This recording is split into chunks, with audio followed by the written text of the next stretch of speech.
This episode is sponsored by Cohesity. Cyber resilience isn't just about getting systems back online. It's about keeping your business operating when disruption strikes. That's the idea behind the Minimum Viable Company, or MVC, a trusted operating core for recovery. Cohesity built the MVC to help organizations identify the essential applications, data, people, and processes required to serve customers, maintain communication, protect revenue, and meet critical obligations. By restoring this trusted operating core first, organizations can reduce downtime, accelerate recovery, and maintain continuity while broader restoration efforts continue. It also provides a clear recovery target, enabling teams to focus resources where they will have the greatest business impact. Learn more at cohesity.com/resilience. That's cohesity.com/resilience. Cohesity, resilience everywhere.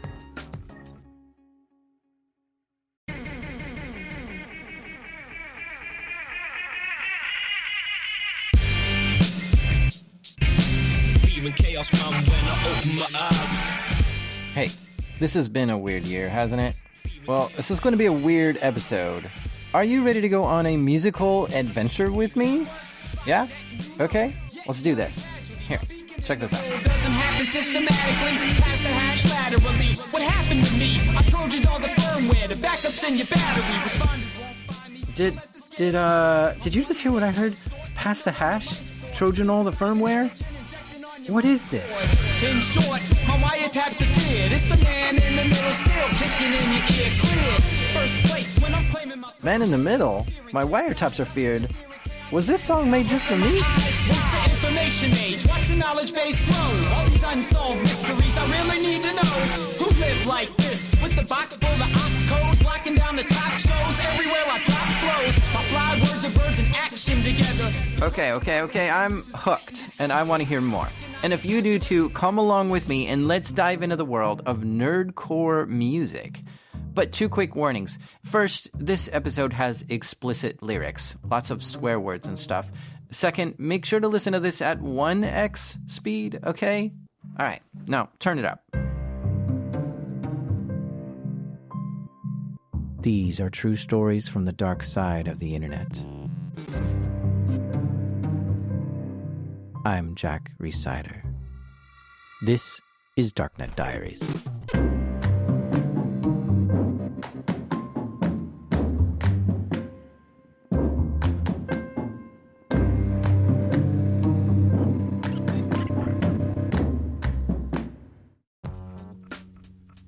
This episode is sponsored by Shopify.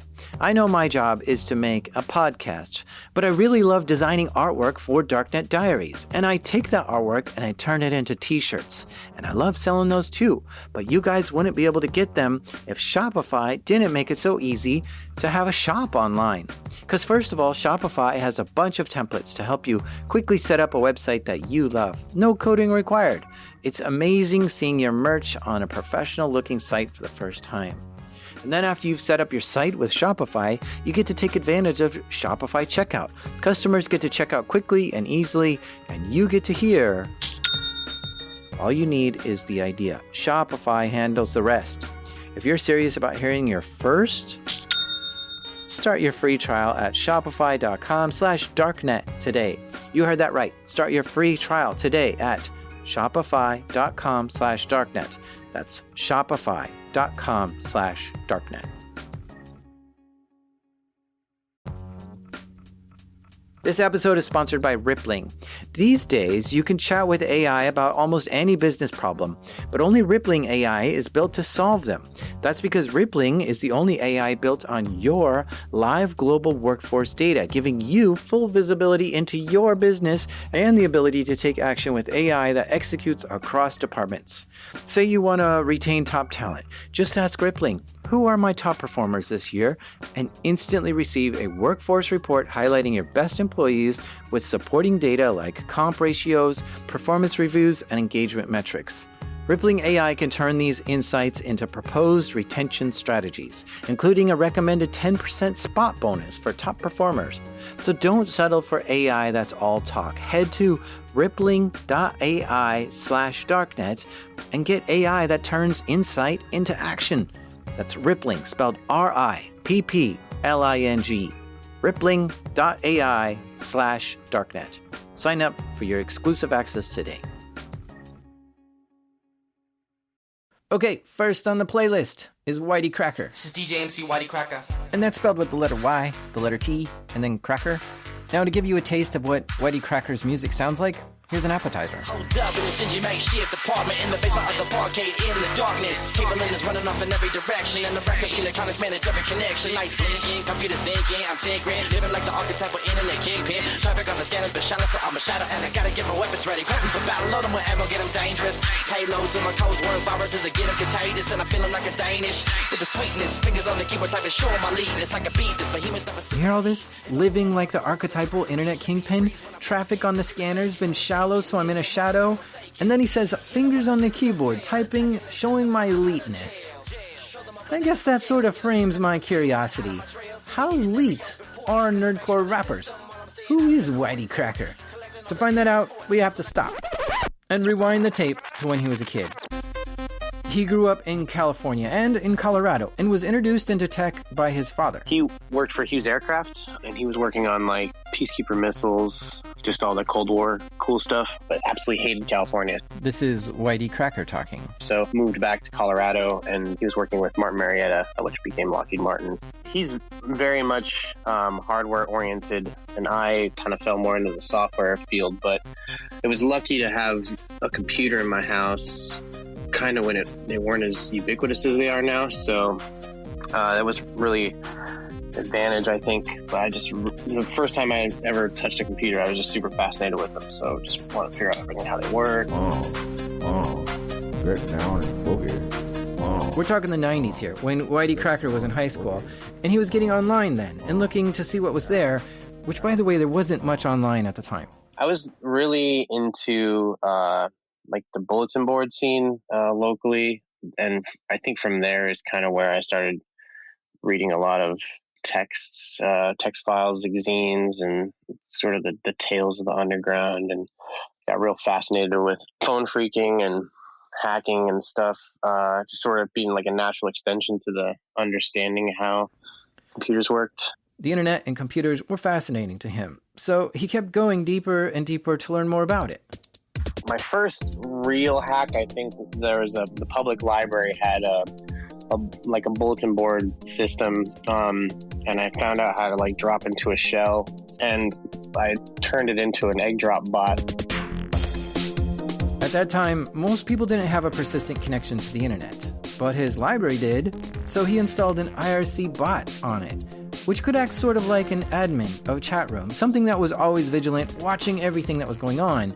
This was cool as a teenager, to have remote control over an always-on computer and to actually put it to use. Yeah, I just kind of really got addicted to the real breaking into stuff. So I just kind of went on this little bit of a rampage, I guess, after that. But I hacked pretty much every school district in the state.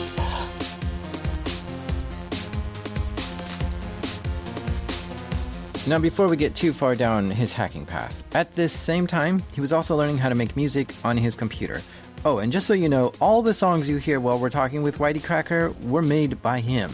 In the 90s, there were these programs called trackers, which would let you play samples at different pitches to make music. Like Screen Tracker was the first one that I had used.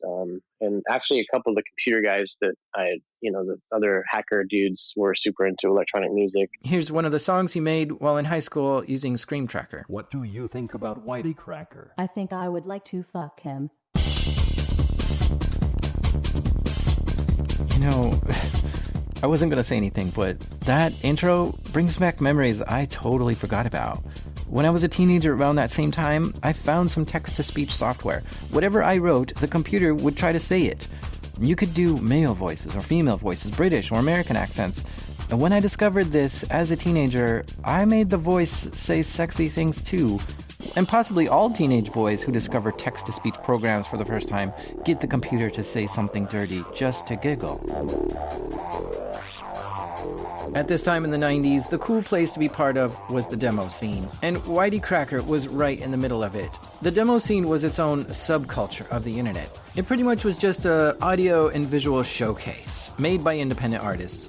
Demos were little programs, executables, that when you ran it, it would just display moving graphics and play music. That's all it did. But in the 90s, it was really cool to scroll through scene.org, download files, and run them to see what they did. Since Whitey Cracker was making music, he was all about the demo scene, uploading his music there and making friends with other electronic musicians. I looked on like scene.org and I can't find a lot of the older stuff that I had. Like it was definitely like on bulletin boards, but we had this group called the Poo-Tang Clan. We had one called Multi-Sync, and then there was a group called Category 5. So at this point, Whitey Cracker was really into computers, using them to make music with other people and to hack stuff too. And being part of the demo scene sometimes blended right into the hacker scene, because a lot of apps that were used to play pirated games had cool little graphics and music built into the app to say, this game was cracked by our hacker group, which made the hacker group so much cooler. I remember WinNuke had come out, and it was like you send out a band packet to port 139 and it would crash someone's computer. This is prior to like consumer firewalls and everything like that. So it like basically if you had somebody's IP address and they had a Windows machine, you could invariably crash them. And I remember having that, and one of the sysops at this other BBS I had gone in, he's like, have you ever been on AOL? And I hadn't, but like I'm obviously aware of it. But he was like, there, you can like just knock people offline there all the time too. And I was like, oh, that's so cool. Yeah, so America Online, or AOL, was a way to get online in the 90s, but it was designed for dummies to use the internet. And so because it was so super easy to use, it attracted a lot of newbies to the internet. And in some IRC chat rooms, this meant AOL users were easy targets to try to hack. Whitey Cracker was finding ways to hack into AOL servers and look up information on their users. Don't fuck with the Whitey Cracker. We were working on like defacing keywords, and we had access to the CRIS. It was like the Consumer Resource Information Service. So you could look up like on AOL, you could like look people up and get their credit card information, their address, phone number, just all the notes on the account. So really like it was crazy because back then when people were actually anonymous on the internet and weren't trying to put all their real information in Facebook and stuff, it was really just funny because you'd be talking a shit to somebody on AOL and then tell them where they live, and you wouldn't see them sign on for weeks because they'd just be scared out of their minds. Now, all this was going on while Whitey Cracker was still in high school. And he's also hacking into the school because why not, right? I mean, for a teenager, it's sometimes just a simple question of, let's see if the school, which is trying to teach me about computers, knows anything about how to secure their own network. So he was able to get into the school's database, which allowed him to change grades for any student in the school. I just had the perception basically that if you changed like one grade in a system, then it's obviously easy to find out who is behind it and stuff. So there was kind of a method to changing random grades and stuff. So there's no way to like really associate it with anybody. So you changed your own grade? I didn't change my own grades. No, never changed my own grades. You just screwed with other students. Change others, yeah. That's the best way to do it. I'd basically gotten to like all the record systems, and I'd defaced all the web pages later. Defacing a website is pretty much just making changes to a website when you're not supposed to be able to.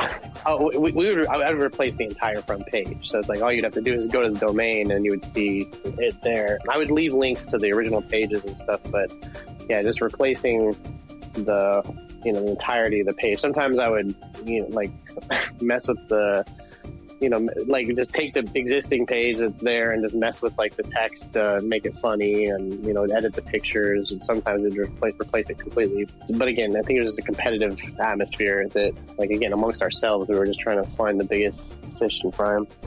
And so he was gaining street cred as a hacker, earning the respect of more people in the chat rooms that he was in. I started getting into, I was really into hip-hop and everything, so, graffiti was like one of the elements of hip-hop, I guess. And so I kind of really liked web page defacement. That seemed to be the most hip hop of all of the hacks you could do.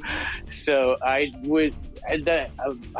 remember the first kind of series. There's a cold fusion bug when as a default upload.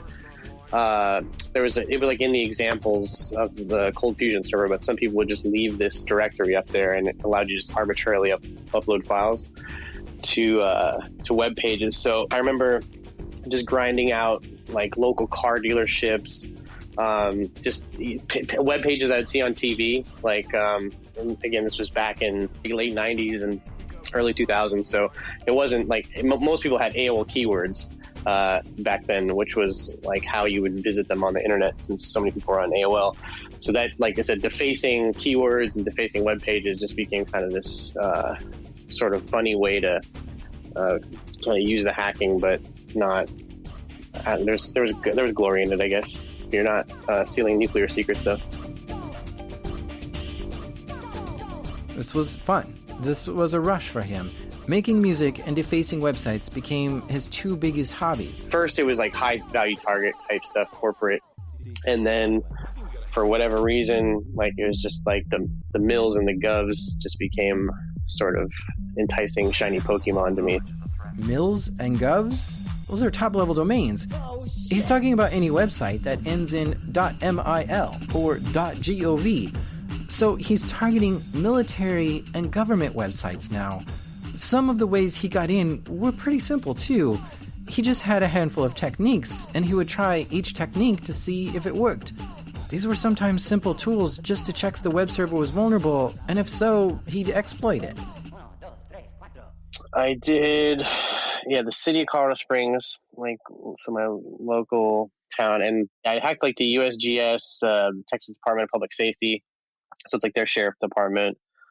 I did like AT&T, Acer, the FAA, New York Department of Agriculture, Oregon State Construction Contractors Board, the Oregon State Board of Education, pretty much every school district in Colorado. The Goddard Spice Flight Center International Program, the National Training Center for the Bureau of Land Management. Yeah, it was fun. But again, my purpose was just maybe like graffiti. I wasn't really trying to disrupt the inner workings of the U.S. government at the time. So at this point, are you feeling like you're going to get caught? I was fairly certain, like, because the handle that I went by, like the Whitey Cracker or whatever, that people they knew me as that anyway, like, because I'd done music under it and stuff. So it wasn't like kind of a secret, and that's part of where, I didn't delete logs. Like I purposely I was just making it so I didn't really think about the consequences though at that time. Like I wasn't really, I wasn't 18, so I figured anything that happened to me, I could just get adjudicated out of or whatever.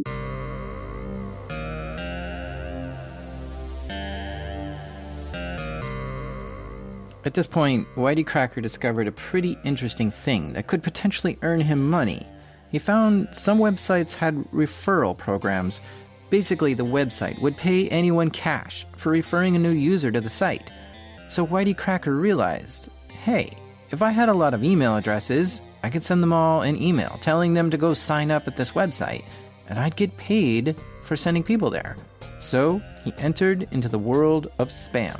Step one, though, is getting the email addresses. Okay, so on AOL, there was a member directory, but then there was also a bunch of chat rooms. And in the chat rooms, there's a feature you can click called Who's Online, and it would list who was in that room at the time. And the max room size was about 23, 24 people. So there was just programs, it'll just automatically go through and click.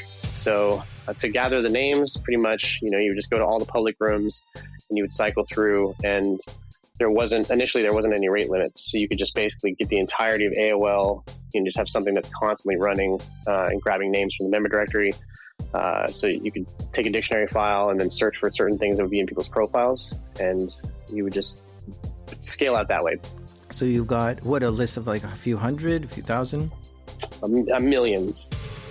Okay, step 1 is done. He has millions of email addresses. Next is to find the most profitable website that pays for referrals, but doesn't mind if people use spam to get those referrals. So after researching what websites to promote, he found the perfect site. So, porn was pretty much I wasn't even old enough really to view it, but a lot of these companies, they outwardly had a policy against spamming, but realistically under the hood, everybody knew. It was just kind of known, this is like how the traffic gets generated. So there was choices to get paid per click or per sign up. So depending on how your traffic backed out, in spam, obviously it's just that you want to go with the pay-per-click model. You newbies cannot stomach when it comes to fucking spam, homie. Believe that, playboy. You know me, I don't need no introduction and shit. Spamming around the whole city, pressing buttons, you bitch. Arm banging, mouse jangling, just spamming the shit. Stay on top, spam my bots, stay mailing, you bitch. Why they cracker, get it right, don't tangle and twist it. Hit town square every night, drinking that Chrissy. Spammers mad, don't like it cause So there he goes, sending millions of emails to people, urging them to visit porn sites and to join as a member. And the more people he got to click, the more money he'd make. You don't know another spammer that can spam like me. Whitey Cracker represent, homie, the YTC. I'm a hard spamming hacker like Kevin Knievel. Know that make a program showing off for my peoples. I'm the number one spammer. What? So you were making $1,000 a week? Yeah, just about. It's pretty good for a 17-year-old. Yeah, it was amazing. Do you remember things you were buying as a 17-year-old?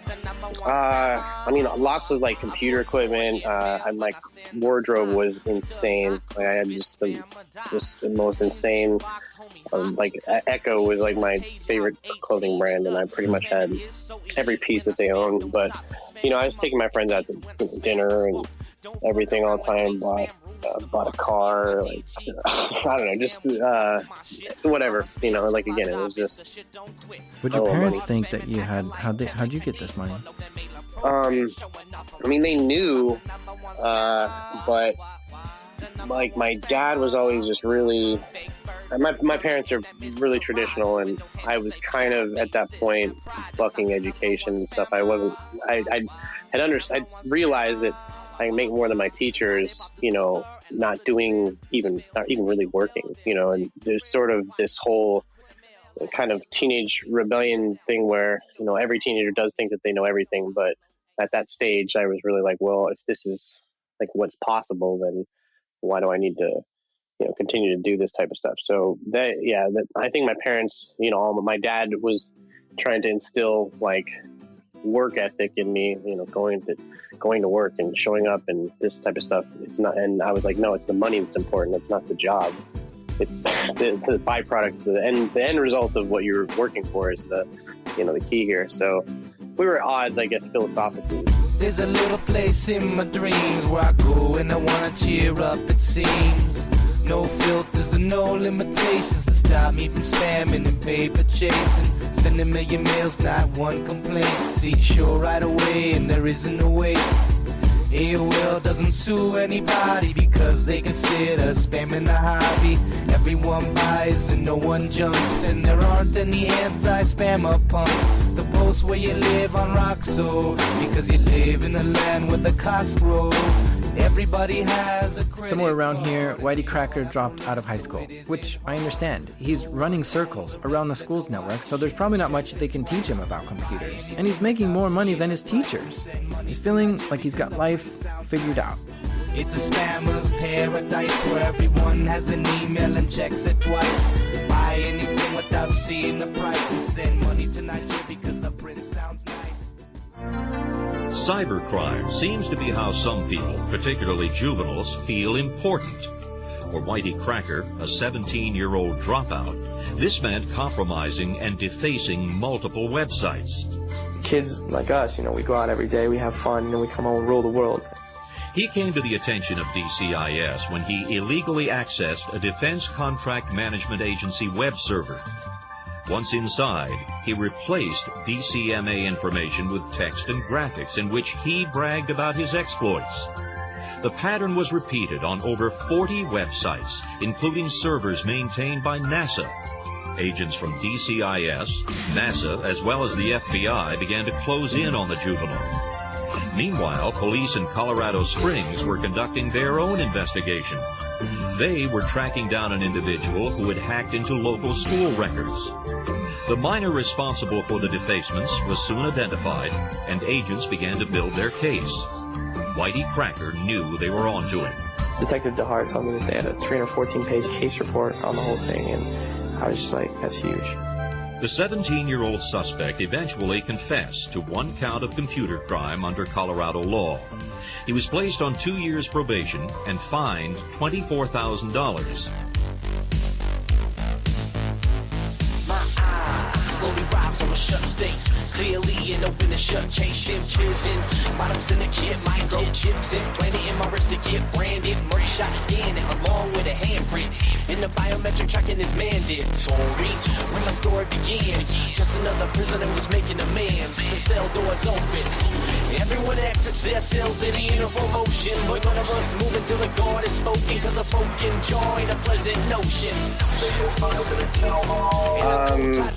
I think it was that the ride was over type thing. I mean, the one pact that is still kind of, again, it was just sort of a gentleman's agreement, I would say, but they were just like, look, like if you didn't fuck with the government, like we probably wouldn't have even come after you. And I was like, and I thought that was pretty interesting. So I've just had this gentleman's agreement with the government ever since, that I just don't hack them.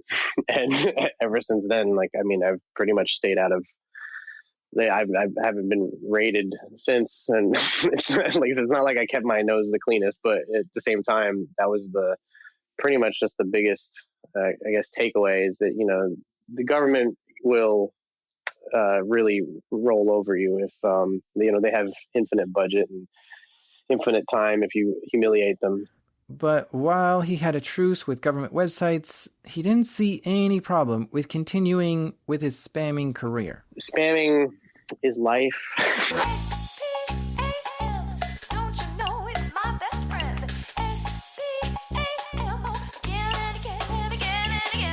Because I realized that hacking is much more rewarding when you are making money doing it. So that was the, I guess, onus for a lot of it.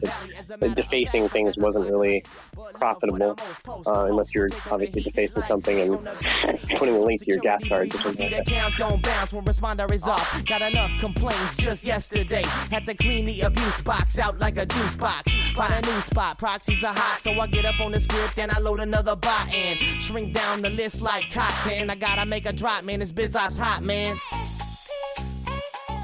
I think that, again, people have varying opinions on it. It's one of those things that I think everybody wants to do or wishes they could do, like regardless of how annoying it is. Well, I won't say everybody, but that, you know, even in today's culture, like, you know, people are just like, listen to my mixtape or, you know, check out my YouTube channel, like and subscribe, like type stuff that really like getting, you know, into 1 million, 10 million, 100 million inboxes. If you could do that and get that many eyeballs on your thing, like you're obviously doing pretty well. At some point, he realized online pharmacies were also paying very well for referrals. And so he started sending spam, trying to get people to buy medications from certain pharmacies. Then he also found sites that you could buy fake diplomas from, and they were also paying well for referrals. If you send me another fucking text message to my cell phone, we're going to have a problem. Better knock this shit off. We blasted this diploma spam. He actually figured out a way to send a bunch of spam through text messages in some campaigns. I will sue you for every fucking thing you got. Do not call or text my phone again. And then so a lot of the calls that are on that song are actually people that were spammed and didn't want diplomas. Listen to the phone calls on the refrain. You won't hear a dial tone again if you keep up the attitude shouting at me. You got a text at 3 a.m. So what? I was trying to get your ass a degree, cuz. You can kiss my fucking ass, and if I ever get another goddamn text message from you again. You might be wondering, isn't all this illegal? Well, yeah, now it is. The Can Spam Act was enacted in 2003, which was right around this time. CAN-SPAM is an acronym and stands for Controlling the Assault of Non-Solicited Pornography and Marketing. Yeah, after that came out, some spammers took a big hit, going to prison and getting hit with millions of dollars in fines. Whitey Cracker had to learn how to keep low and out of trouble while continuing to spam. Because honestly, major corporations spam us all day long, and they do it legally. So it's just a matter of making smart business choices. And with his years of background in doing all this, he was really good at it. And he was even able to legitimize the whole business, incorporating it and claiming it on his taxes and everything. I guess like kind of what broke me out more into quote unquote serious musicianship or something was when I released Nerd Rap Entertainment System in 2005. It got traction just on the internet at large. Included, defined. My masters, the classes, headers I compile and distribute. Open source if you'd like to contribute. Arrays on arrays, my stack rolls a tribute. The pushing and popping, XO and nothing. Systematic file locking. My sequel knows no equal. Index with my brain, got a million people. Eagerly awaiting my macro advances. Running with my beta cause I'm taking chances. Increment I do while others key style. Flavor to the nth goes to the nth mile. Main function, harness execution flow. Arguments pass on and my program slow. Pass sleep to the infinite. My function's so intimate. I know my code better than you. You source, my code is mental. To the exponential. Cyborg the quintessential. So while this album is called Nerd Rap Entertainment Systems, there was another rapper who named the whole genre. So, MC Frontalot, he came out with a song called Nerdcore Rising. This, like, the genre, like, right around, I would say 2006, 2007, started to really kind of gain steam. But Frontalot is credited with naming it. Realistically, like, there's even within quote unquote nerdcore, there's all these like subgenres where, you know, Frontalot's like a graphic designer, you know, does web pages and stuff, but, you know, obviously highly nerdy. But, you know, his content is different than, you know, MC Lars, which is, he's a literature, he has a degree from Stanford in 19th century literature. So a lot of his rhymes are more centered around the poetry and prose of that era. Me, like, I'd been doing music obviously prior to that, but my stuff was, it was kind of like this gangster rap for nerds type thing where I'm talking about, you know, hacking and doing all this stuff, criminal stuff on the computer and, you know, not outside in the real world type thing. But nerdcore sort of encompasses all of this sort of what we consider nerd culture, but I mean now has kind of become fused more into mainstream as technology's kind of popped off a lot more. Yeah, do you think that it's unfortunate it's called nerdcore? Not entirely. Like, I've always found it kind of an apt way to describe. I've always been proud to kind of associate with the genre, and I'm considered like one of the kind of forefathers of it. So Pulse active, man, I'm a mastermind. Backhand, backgammon with a faster mind. Game theory, yodel if my soldiers hear me. So solid, you better metal gear me. Steady gamer, you're a lamer. Need a second life just to give you some fame, huh? Bottle champagne held by the power. Buy another one when the clock strikes the hour. Getting drunk. So the nerdcore genre isn't always about hacking. There's a lot of nerdcore songs about video games, graphic design, programming, D&D, comic books, and sci-fi shows. Nerds cover a big range of topics, which means while I consider myself a nerd, I often run into nerds that I have no common interests with. We are not the same. Yeah, and this is part of where like I got Nerd Life tattooed across my stomach. Nerd life on the tummy and I'm grabbing everything. And it was like kind of a play on Thug Life that Tupac had. But I got it on the 7th anniversary of his death, like when he was supposed to come back. So it was like September 13th, 2003. But if you looked at like older interviews of Tupac and stuff before he'd kind of gone really hard, like he was super into drama and, you know, he was like kind of like effeminate and you could just sort of see this, like that people can be nerdy about anything, I guess, is the biggest like takeaway. And like you said, I think that's a more of a beautiful way to communicate it, that, you know, again, just like people aren't, you know, if this guy's into comics and, you know, you're into this, some people are sports nerds, some people know, like, you know, everything about this baseball player or that basketball player or something. And it's just, I think the accumulation of knowledge is more like what I kind of identify with, and like what I say that nerd life is it's just being passionate about something to some crazy large degree. Mine just happens to be computers.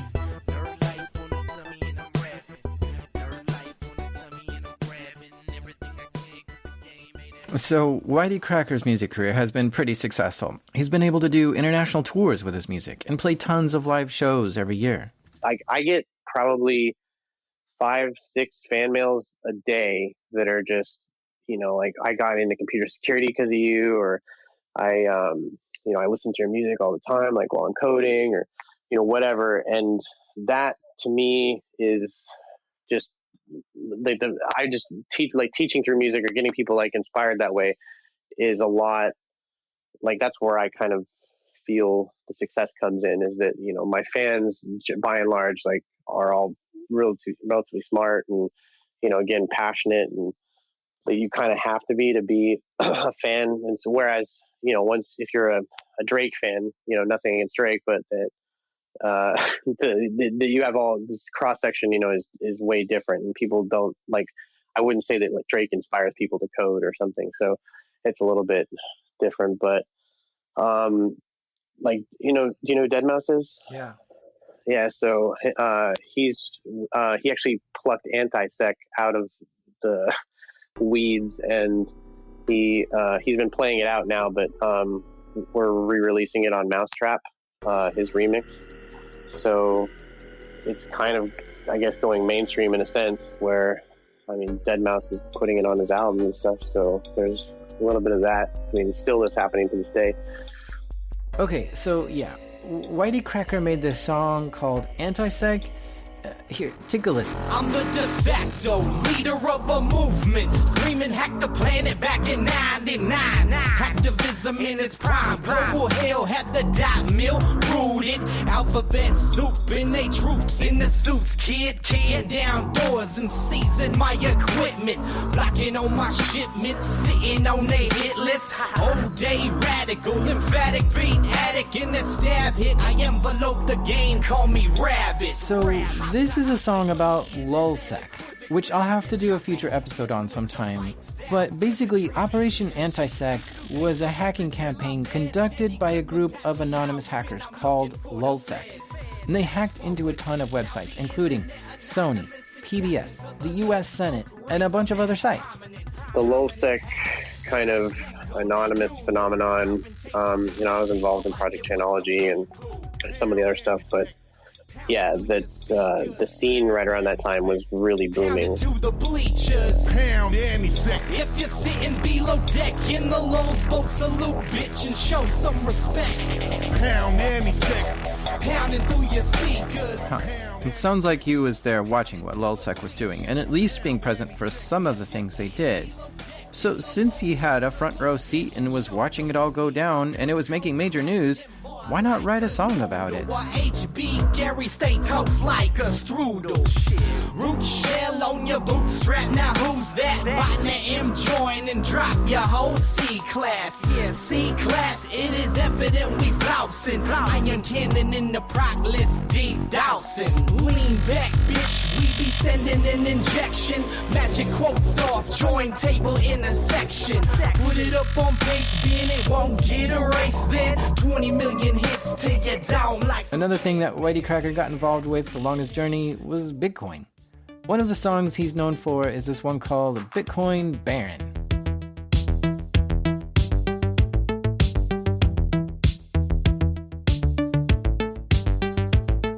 You know rappers like to rock chains, rock blockchains, knock 'em out the box, I'm on Doc's main. Key ring full of water data. I gotta pray that my ASIC incinerators blow the mind like a creeper one time in my circus to find a fine way to keep the power bill in check. My equipment is starting to sweat from the heat. Crypto Yo, anarchy becoming a threat. So you know rappers like to rock pools. I got fools who guess women. Bitcoin is currently worth something like $10,000 each right now, but when he got in, it was only like $50 per coin. So when Bitcoin was around like $60 or something, people were like, "What do we do with it?" Like, what can be done with this? And Jason was like, I'll feed homeless people with it. So yeah, Whitey Cracker and Jason have fed over 200,000 people now through their Bitcoin charity. Let the players play pumpkin, hash function, pumping and dumping, manipulate the market, flooded from the darknet, flooded from the deep web, keep it a secret. Every exchange got the nerdy brains trading on the frequent. Wonder where the leak went. They left the cement, looking for the promised land, online beaming. Up Scotty, this the future, decentralized swag. Keep the work in your laptop bag. I'm a Bitcoin baron, I'm scaring the status quo. Got that crypto going at that foul upload. In the algorithm, gonna get them until prison send us all to prison. And that's a nerdy living. Now, these days, Whitey Cracker holds a day job doing information security work. Currently, I'm working at Ring. Ring is a internet-connected camera that Amazon makes that goes on your front door. I'm part of Amazon Digital Security, but I work under more for the Ring subsidiary, and there's a lot of considerations like privacy and security there that obviously I want to make that. If I started a camera company tomorrow, I wouldn't have the reach and impact that Ring does. So it's as a utility, just being part of that pipeline and being able to affect the products kind of the way that I would like to see them distributed is a real that's where I see the benefit of working with a Google or a Facebook or an Amazon, is that again you can be in the trenches and you can affect the change that you want to see in these devices and put your mark on them. Got your neighbors wireless up in a tizzy, cause I plant little Trojans up in every major city. What you think I do on tour?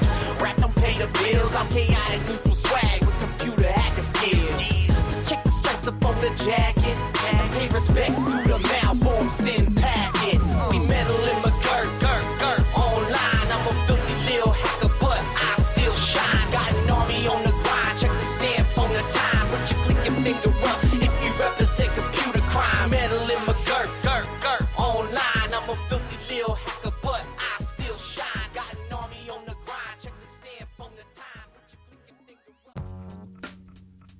This episode is sponsored by Delete Me. Have you ever thought, I should really be doing something to protect myself from stalkers, scammers, and hackers, but you're not sure what? Here's what you should do. Go to www.joindeleteme.com/darknetdiaries and enter code DD20 and you'll get 20% off Delete Me. And a few years ago I signed up and Delete Me got busy scouring the internet for my name and gave me reports on what they found and deleted stuff. Take control of your data and keep your private life private by signing up for Delete Me. Now at a special discount for my listeners, get 20% off your Delete Me plan when you go to www.joindeleteme.com/darknetdiaries and use promo code DD20 at checkout. The only way to get 20% off is to go to www.joindeleteme.com/darknetdiaries and enter code DD20 at checkout. That's www.joindeleteme.com/darknetdiaries, code DD20. So what do you want to be known as? Oh my? Yeah, that's fine. Oh my. I like that because it's like the ohm as in the resistor. I mean, that's where it came from. I would be current. Yeah, I's current. All right, we got Oh My up next, and I actually saw Oh My live once at an after party for a security conference. Let's take a listen to his music. House nerd for life, yeah, I'll say it with pride. I don't worry about the haters while I'm staying inside. I feel great with my internet connection, so don't hate on my internet connection. My life is the result of being deprived socially, always forced to stay inside when I had hoped to be hanging out with friends at movies they wanted to go and see, and hopefully interacting with girls I wanted close to me. But I stayed indoors and watched TV. Growing up all alone, it was not easy, and eventually I grew to love technology, including the first laptop that someone got for me. It was a whole new world for me to escape in. I could emulate Game Boy Advance and PlayStation. I tried stolen Wi-Fi and it was amazing. TV episodes would load if I stayed patient. So, did you steal Wi-Fi as a kid? Yeah, so growing up, we didn't have Wi-Fi. There was a router in the living room, but my room was not anywhere close to it. So one house around me that had like their Wi-Fi open, and I would sit in my room and try to play games, or I would watch a lot of anime. That was, obviously I didn't know the legalities of it at the time because I was young, but it was open and I needed internet. I've informed you of what I need, and there's no question. Just my music, my games, and my internet connection. It's true, isn't it? At least for me, that's all I needed growing up. So, Oh My grew up in Brooklyn, and his passion with computers started in junior high. I need to explain New York first, right? So the way the New York school system works is that once you reach the 8th grade, you get this big book of schools in New York. And there's a lot of schools in New York. And you have to apply for your schools that you want to go to. So when I was in junior high school, there was one school called Brooklyn Tech. And I actually failed to get into that school because I didn't score high enough. But what happened was my music teachers in junior high school, they saw that. They saw where I was planning on going. And someone put my name on a list of standby people to get into Brooklyn Tech. And Brooklyn Tech is very technical heavy, right? So they had like an aerospace engineering major. Like this high school had majors. That's how serious it was. I was like, yeah, I got a thing, I got in. And my major in high school was computer science. And so I took AP Java, computer architecture, like a prep for an A+ course, but like all these technical, like really in-depth courses, which I failed most of them because I stopped going to classes like halfway through. But that was my exposure, my initial exposure to most of the tech industry. I did pretty well. Like I did like the projects and stuff. I just didn't go to class half the time. Yeah. And then how were you into music at the time? So that was from junior high school when I was in band. I picked up alto saxophone and I was playing that for a couple of years. And then when I got to high school, New York has what's called the all-state bands. So there was all-state marching band, all-state jazz band. So I joined the all-state marching band, and eventually I picked up like baritone saxophone and French horn and trombone. And I was just playing all these instruments, and I was like, yeah, I'm gonna go be a video game composer when I leave high school. And that didn't happen, but that was the goal at the time. Huh. That makes me think, are people who make music for video games also nerdcore musicians? I mean, shoot, some of the rappers here are taking video game sounds and putting them in their songs. So maybe. Well, Oh My was really into video games and computers at the time, which he says in one of his songs sort of made him different. Equal. They say I'm not black because I'm a nerd that speaks with eloquence while pronouncing the entire word.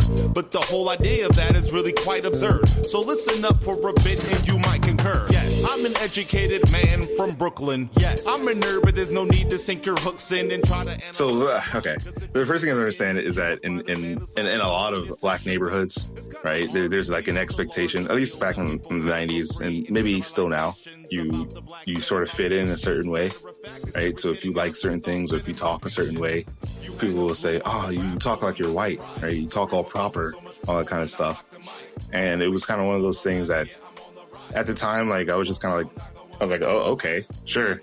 But it was like one of those things that kind of stuck with me because it made me feel like I didn't fit in at the time, especially going to a school like in Fort Greene, right, in Brooklyn, which now isn't as black as it used to be. But it's definitely got gentrified.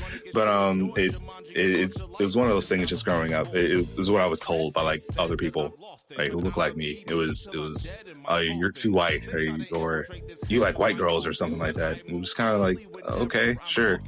So if you walk around claiming that I'm more lame because I ain't into sports games, you leaving me shortchanged. An individual, no need to conform, shame. It's my life, I ain't talking about the board game. You had no clue I could rap? Well, I'm not surprised. Sorry for causing so much trouble when I rock the mic. I always shoot for the... And for whatever reason, there's always been this expectation that like, because I'm tall, right, that I play basketball. So I've never really got into playing sports. I've never really cared too much to watch it.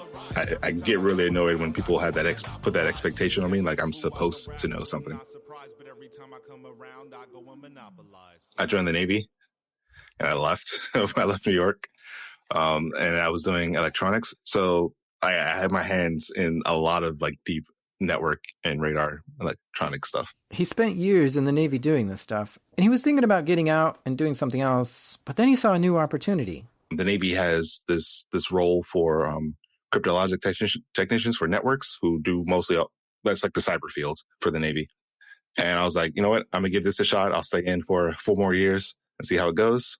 He ended up spending 10 years in the Navy, and then he got out of there and transitioned back to civilian life. I'm back. It's the return of the own. It's the return of the own. Black hacker / rapper, the return of the own. I'm settling for nothing less than usurping the throne. No matter if it's on computers or I'm heard on the phone, the observer my tones in hoods and suburban homes. Finished 10 years in the Navy drinking bourbon Patron, and I finished up my bachelor's while learning to pwn. Nerd in the zone, thought I was deserving a clone. Full-time job, full-time student, I emerged fully grown. Now I'm back in attendance. So when he got out of the Navy, he got a job as a penetration tester. Your network security level way down. Nothing can stop me, I'll find my way round. Taking over your DC, nothing is safe now. This might be your network, but it's my domain now. I ain't scanning networks for practice, checking your ports. I am scanning for access, enumerating services. Better apply your patches, I'll search exploits. Exploit DB knows what the hack is. Yo, you need to fortify heavily. I see your database services in version 1 SMB. You know what this nerd gon' do. Payloads, I'm eternal you. This quad 4 will make you sad forever, that's eternal blue. Dumping hashes when I'm loading up that Mimi cats. Creds to my boy John, see how many he can crack. Smashing, I grab on that lateral path. Fake moving blunts when I say that I'm passing the hash. Not a script kiddie, they ain't the level I'm on. I'm a snake charmer, watch me dance around some Python and generate shell code for surfaces I find on your network. Pop a shell, I get right on.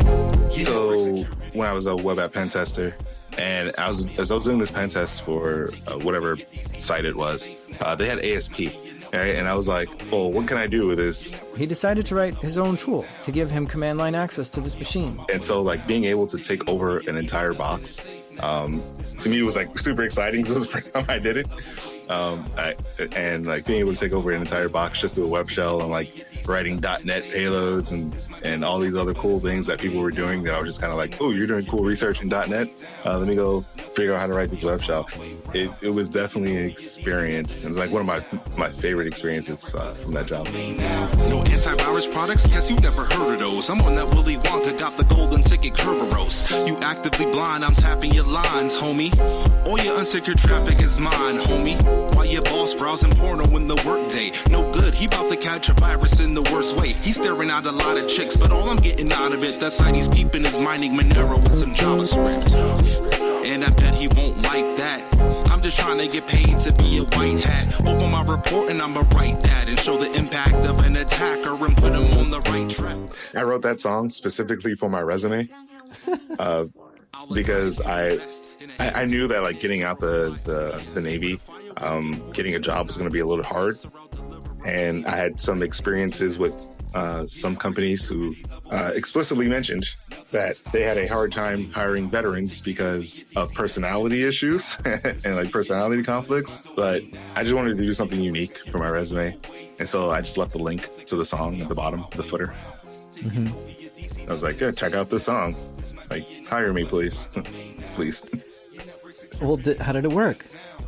It didn't. So, the companies that interviewed me, the song aside, I just didn't get hired. So I already knew it was going to be an uphill battle. Did they comment at all on like, oh, cool song, but no? So one of the companies, that was like one of the first things they brought up on the phone interview, the phone screening. And I was like, I guess it worked. So, like I said, I did a good thing there. Omai's really into Python. He learned it while in the Navy, but he's been using it ever since. His Twitter bio even says, Python is life. So I asked him, how does being good at Python make you good at doing security work? Oh man, Python makes it easy, right? So because like Python is like super well supported by, so many people, and there's always someone writing a new library somewhere. It makes it one of the most versatile languages. I would say that like no matter what your field is in InfoSec, you can probably use Python for something, because there's always something that you can automate. There's always something that you can make easier. And for sure, Python is one of the most approachable languages to do that in.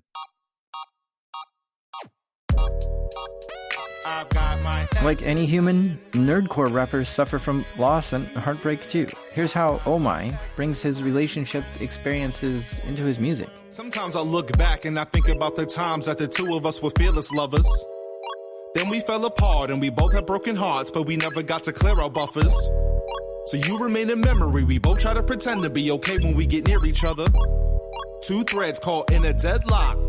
Got the process dead stopped. You thought I had a show you could crack easier than the password hash without assault. I thought we were on the same page when I moved into the region, but turns out there was a page fault. We played the game, lost direction, no D-pad. Thought we would float after we dipped, no T-bag. You tried to course correct, steer us through a deep drag, but it was a hard drive. We needed to defrag. Oh, yeah. So that song is about my ex-girlfriend. And I am not a very emotionally available person. I will say that out loud. So it was basically that, right? I don't always open up to people, and so yeah. And I sent her that song, and she didn't understand any of the references. So but I was like, this is just me expressing my feelings. So you executed code in my mind, and you'll find that your thread dropped a lot of files. But then the process died, now your code is orphaned. That's a problem, child. All the while. It does seem comical at the same time as sad. And all of this nerdcore seems comical, of like, oh my gosh, I get that joke, but I feel so nerdy getting it. Yeah, and then that's definitely the vibe that I think a lot of like that nerdcore has gone for, like since inception, is like, man, I get this particular line because I can relate to it. Mm-hmm. I've got my exes in RAM. Now, Oh My is working on the red team at Azure. This is the cloud computing service that Microsoft offers. So our job is to perform red team assessments against teams working on Azure products and services. So we're an internal team, right? We don't do customer-facing engagements. And we basically just hack away and try to find new things either within Azure or against specific teams and how they organize their infrastructure or whatever else they have to organize. But get this, while yeah, he's hacking on Azure itself sometimes, his scope goes way beyond the product. Right. So if you take like Azure Functions, for example, right, we're not looking for vulnerabilities in Azure Functions. That's for the product engineer teams and security assurance team. We're looking for ways to hack the Azure Functions, the development team, right, and any vulnerabilities that they may have that might lead us to take over the service, for example, which, has bigger implications down the line. Wow, that's crazy, huh? He's trying to hack the people who work at Microsoft in order to help keep Microsoft products more secure. Wild. The last song I want to leave you with from Oh My, it's called Tabs. I absolutely love it. I got tabs in the browser, I got tabs. Tab bars in my browser, always crowded on the daily. Always filled with some bull, some articles I may read. If you saw the way my windows look, you'd call me crazy. I'll be spawning tabs like rabbits when they making babies. It's a maybe if you ask me if I ever plan to close them, never knowing if I need them. So they stay there for the moment, always open up a new tab. Whenever I'm browsing, tab count flex like Goku. Over 9,000, I got these tabs in my phone. Internet Explorer is not a browser, I'm tabbing in Chrome, tabbing at home. Every time I open up a new window, my tabbing is grown, back to the bone. When it comes to browsing, I am the key, keeping tabs on the throne. That is a stone, keep it in memory like all the RAM for the tabs that I own. I got tabs in the browser, I got tabs. I got tabs in the browser, I got tabs. I got tabs in the browser.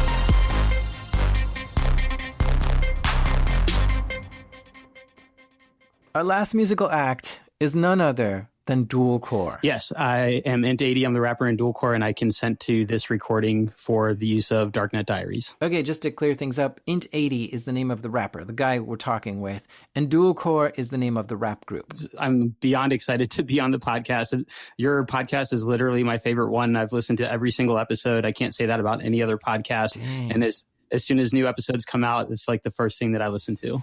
Whoa, it's always a trip for me to meet someone and find out that we have mutual respect for each other's work. I really dig Dualcore's music too. Here, check this out. My multicast datagram IP flow spreads across routers, making every neck glow. Exponential growth, rate is out of control. Forced to DDoS to CMOS everywhere it goes. I stand for the purity of art and our craft, and the overflow buffer always causing a crash. Every track's pickbacks, vocal tones dispatched, always working hard, but I've been known to kick back. So you ready to start? Sure, let's do it. All right, so what was going on in high school? Were you a nerd then?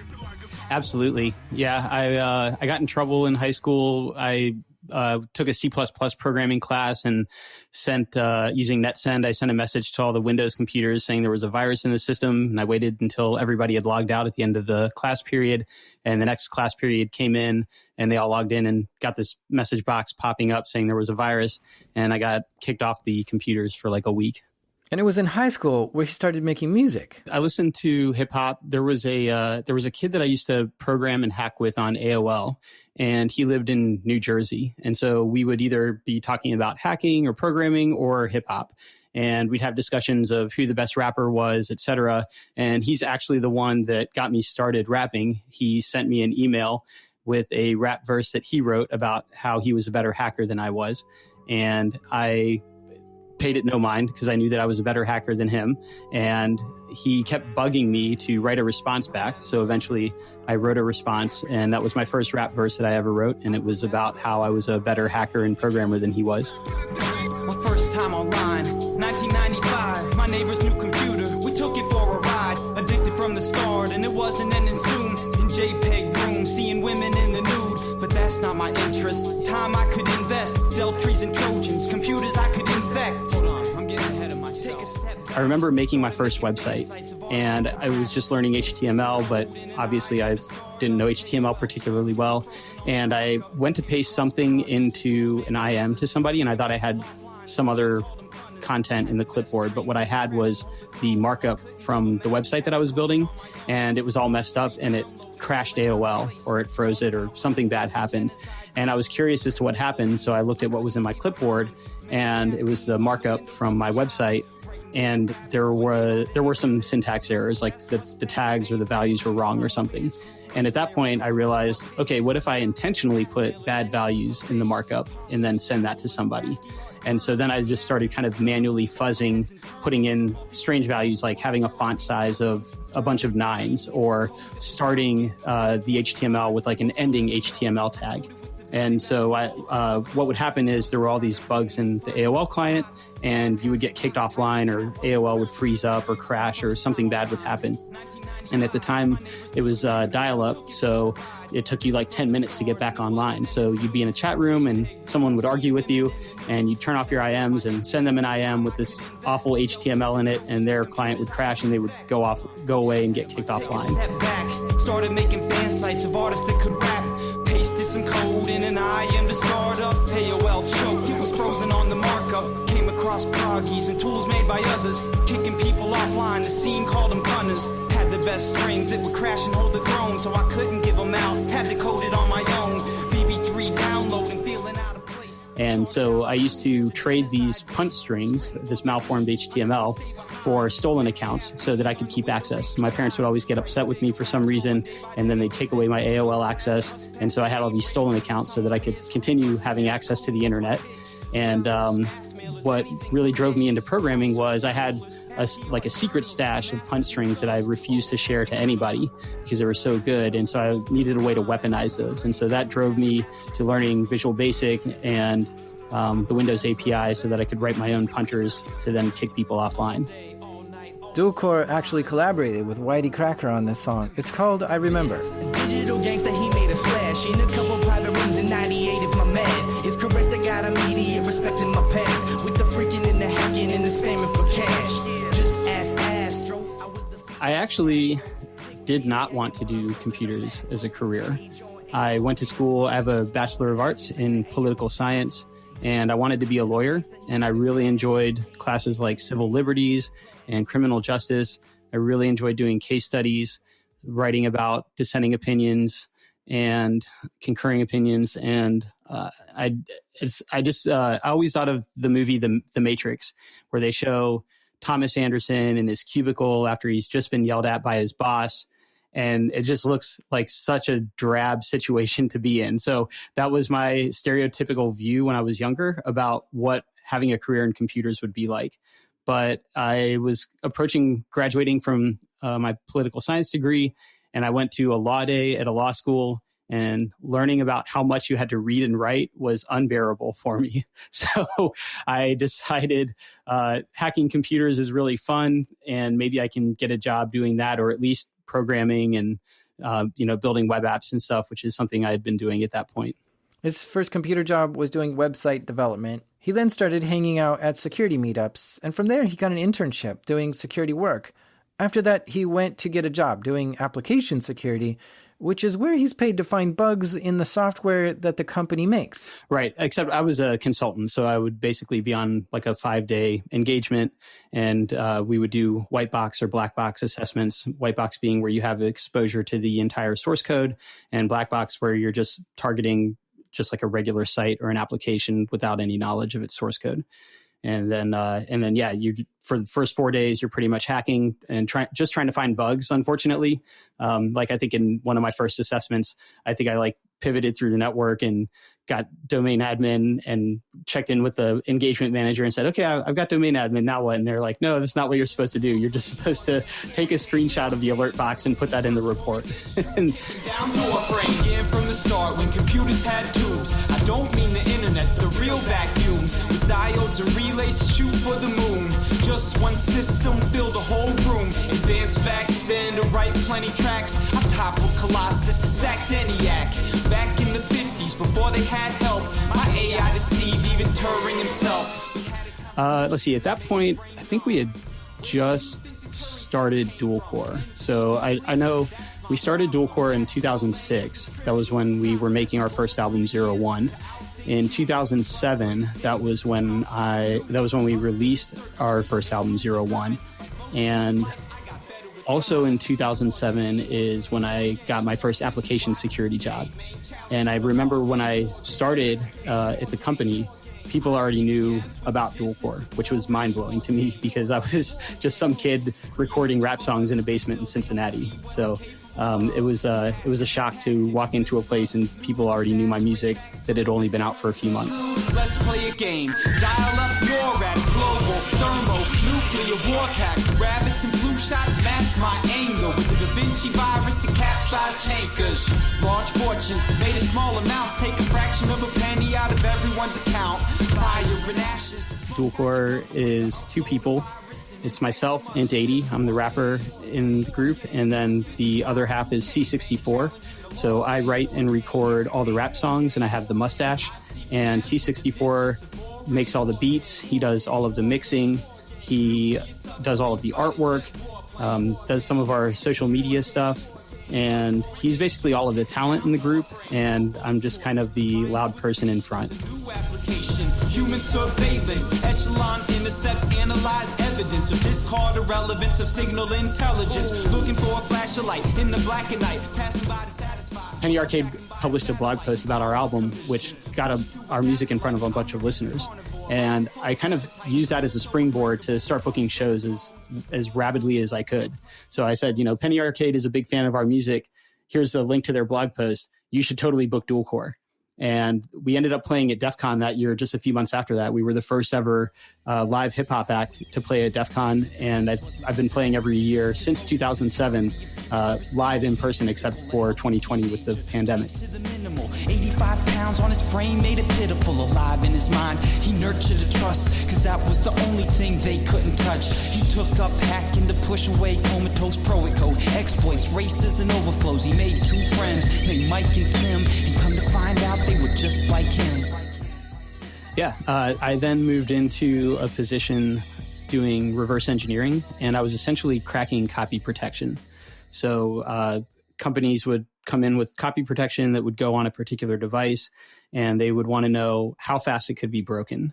And so we'd have three objectives usually. One would be to pirate the intellectual property. One would be to reverse engineer the protection to get a full understanding of the protection. And then the third objective would be to tamper the protection without being detected. Signed the first line, it was just 9 to 5. Quickly realized it became 9 to 9. 24/7, 365. A process that separated me from my life. Need to unplug, but you're still online. And you gotta pay the bills every month on time. Want all the hours, you can have them all fine. This is my life, so make it all mine. It's a road to success, no shortcut for steps. Instead, just another long day ahead. But I've gotta do well, stand out, achieve. First person in, last one to leave. Time doesn't matter. I went and worked at a social media platform that we all know and have probably used at some point. And I worked on building threat systems for them. So our goal was to be able to find any malware that was spreading or communicating across the platform, and then sandbox it, pick it apart programmatically, figure out what it was doing, siphon out indicators, and then build new signatures and put it all on our compute and fabric storage. And then programmatically associate it with any other families. And then we could put detections and filtering in place to stop future campaigns and alert victims that were on the platform. While there, he discovered some malware on the platform which would mine Litecoin. This is a cryptocurrency like Bitcoin. He cleaned the malware off the infected systems, but he realized he could do more than just stop it in his network.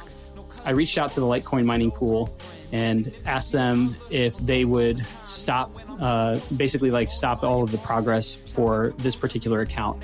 And I had evidence of these are the malware samples. Here's in the code where it's using your pool, etc. And also the malware had stages up on Dropbox.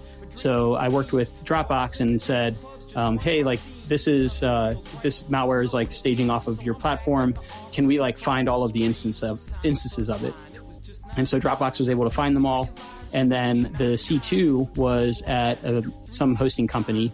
So I reached out to the hosting provider and I said, hey, this malware is got its C2 on a VPS in your hosting setup. Can I get a copy of the VPS? And they said, sure. And they gave me a copy of the VPS. And that gave me all of the logs and keys that the malware authors used to log in and check into the C2. And then on a particular Friday, I said, hey, on this Friday coming up at 9 a.m. Pacific time, let's kill everything off. And so we did. We did this coordinated takedown. And that Friday at 9 a.m., the malware ceased to exist on the internet. And it was super fun. Science, the point I've almost mastered it. Such a vicious cycle. Can you see the pattern yet? No free minutes when I'm always working overtime. No, I go and try, but my life is broken, polarized. Work more and more. It's less time to socialize, and that's just a gamble. So why try and roll the dice? So after leaving the social media platform, I took a job as a red team operator.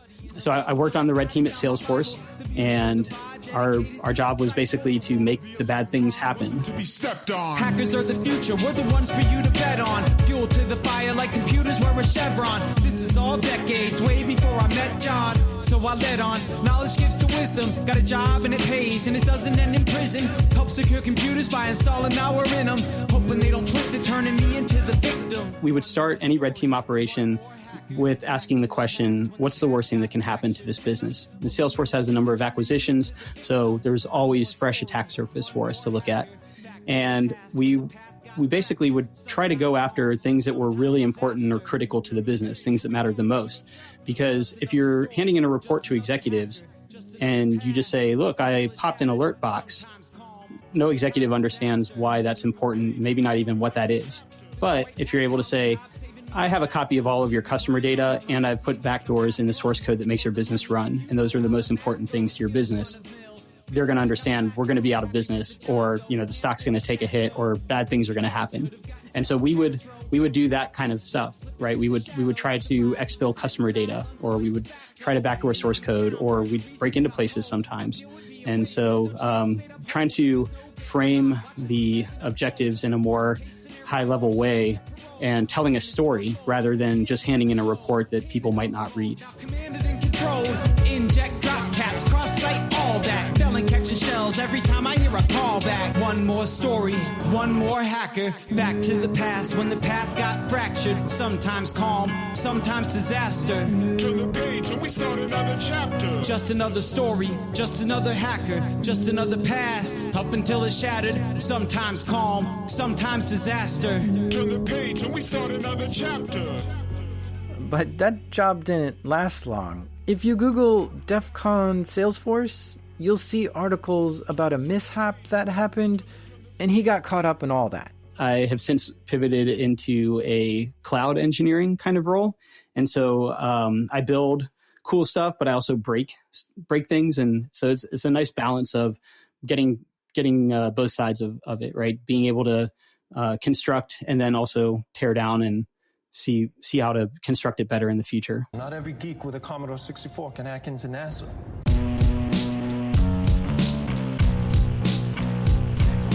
This one's dedicated to all the hackers. The song All the Things came about by randomly being at DEF CON one year, and a friend of mine, Virus from DC 949, came up to me and said, "Hey, drink all the booze, hack all the things. That's how we're doing it this year."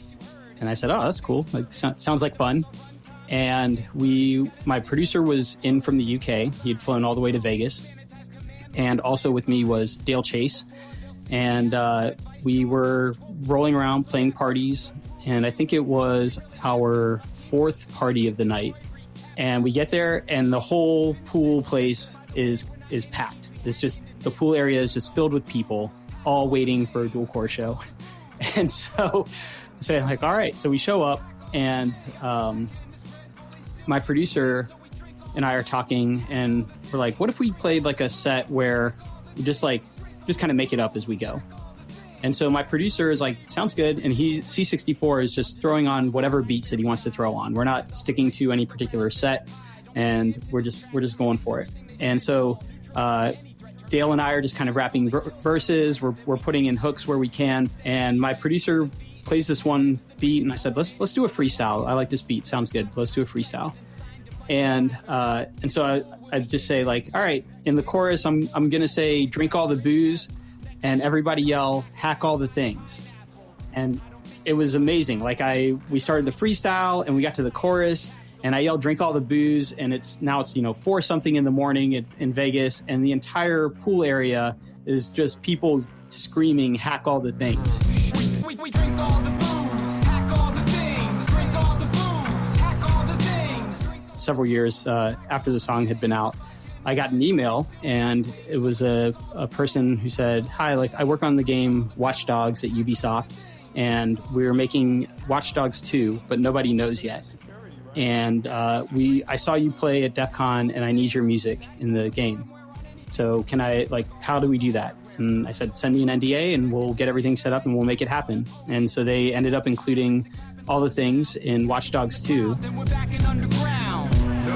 There's no masking from us now. We pop tour nodes around the globe, track and hunt you down. Packed on schedule, add it to your calendar. Devices online. Here comes another challenger. State infiltrated, so undercover. This is for my comrades who stare at the debuggers and trace every buffer. Examining the code flow. Haven't been to sleep, better pop another no-dose.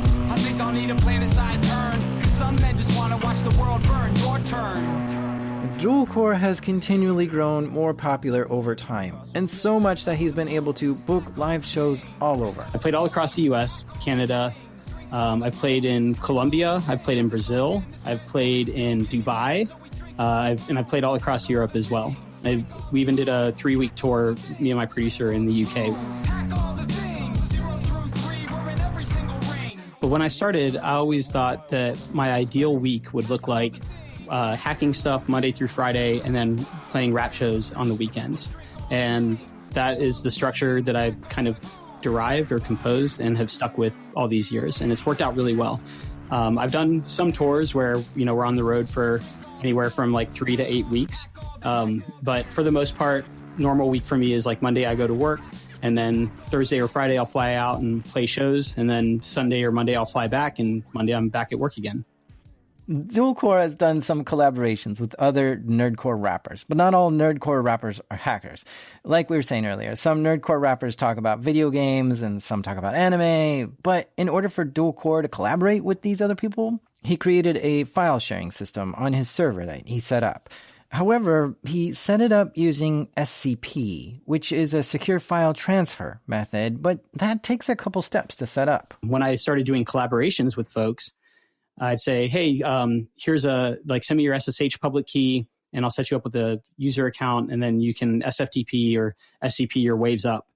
And I thought, everybody was a hacker like I was in the nerd rap scene. And I think Whitey Cracker was the only person that when I said that, he didn't blink an eye. He said, okay, no problem. Here's my SSH key. Good to go. Meanwhile, everybody else was like, what is SSH? What is a key? What is SCP? How do I get you the files? And so I always thought that was like a really funny experience, kind of having the realization that there aren't many hackers that are out making rap music. And see, that's what I think is interesting about this sliver of music in the world. The lyrics are about this specific type of computer usage. But not only that, it's made by hackers themselves for other hackers who want to hear songs about hacking. Hey, I dig it. And after chatting with these guys, I really am surprised at how much they're actually doing security themselves. I don't know why, but I just assumed they were wannabe hackers. But no, they aren't. They really are doing this stuff. So now, when I listen to Nerdcore, I have a newfound respect for the musicians behind it.